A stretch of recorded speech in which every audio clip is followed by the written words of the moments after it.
নির্বাচনের কথা বলছি, যেখানে আমি দামি নির্বাচন হয়েছে, সেখানে আমি দাঁড়াবো, আমার লোককে দাঁড় করাবো এবং আমরা ভোট দিয়ে আমরাই জয়ী হয়ে যাবো মাননীয় স্পিকার। সেখানে কোনো বিরোধী দলকে আর আমরা সুযোগ প্রদান করবো না মাননীয় স্পিকার। মাননীয় স্পিকার লক্ষ্য করুন, তারা বলে গেলেন সদিচ্ছার কথা, সময়ের কথা, আস্থা, নিরপেক্ষতা, সংস্কার। হ্যাঁ, আমরাও তো বলছি একটি সুষ্ঠু গ্রহণযোগ্য নির্বাচনের জন্য এগুলো প্রয়োজন, কিন্তু সদিচ্ছাকে আপনারা ঘরে ঘরে গিয়ে ইনজেকশনের মাধ্যমে শরীর পুশ করে দেবেন মাননীয় স্পিকার?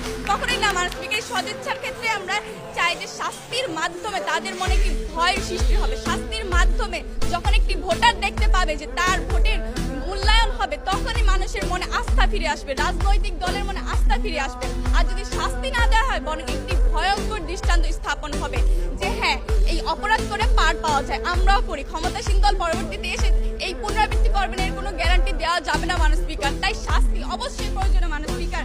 মাননীয় স্পিকার, তারা বলে গেলেন যে তারা 50 বছর আগের শাস্তির কথাও চাচ্ছেন। হ্যাঁ, আমরাও চাচ্ছি 50 বছর আগেরও শাস্তি হোক, কিন্তু মাননীয় স্পিকার গত 15 বছরে যে পরিমাণ ফ্যাসিস্ট সরকার অপরাধ করে গিয়েছে, তা ওই 15 বছরের তুলনায় কিছুই না মাননীয় স্পিকার। তাই এই সংসদে আমরা ওই শাস্তিকে প্রাধান্য দিচ্ছি। তারা সেই শাস্তিকে প্রাধান্য, সেই অপরাধের শাস্তিকে প্রাধান্য না দিয়ে তারা সুষ্ঠু গ্রহণযোগ্য নির্বাচনে আশা করছে। তাহলে মাননীয় স্পিকার, মরা গাছে পানি ঢেলে ফুল ফোটানোর গল্প সত্য হয়ে যেতে পারে মাননীয় স্পিকার।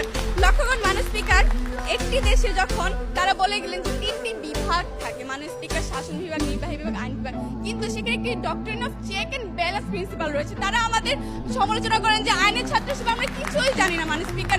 তারা হয়তো এই সম্পর্কে অবগত নয়। তারা জেরেমি বেনথাম এবং সিজার বেকারির একটি তত্ত্ব সম্পর্কে অবগত নয়, সেটি হচ্ছে ডেটারেন্ট থিওরি।